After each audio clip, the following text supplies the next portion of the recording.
আপনারা যারা আছেন উপার্জন করেন, আপনি কেন হারাম খাচ্ছেন? এই পৃথিবীর কোনো হারামখোরও তো তার পরিবারের সব চাহিদা পূরণ করতে পারে না। আপনি পারবেন কেন? কেন সুদ খান? কেন কিস্তি নেন? কেন হারাম খান? ওজনে কম দেন, মিথ্যা বলেন, বাটপারি করেন, অবৈধ উপার্জন করেন, বলেন হারাম করেন।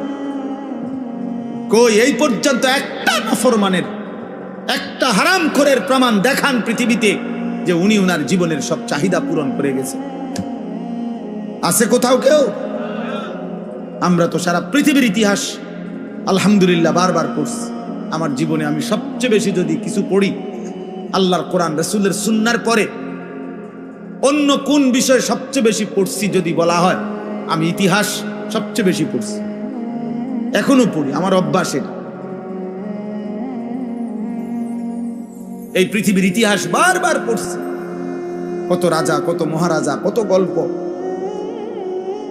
কত ক্ষমতাধর, কত বাদশাহ, তারা কেউই তাদের চাহিদা পূরণ করে যাইতে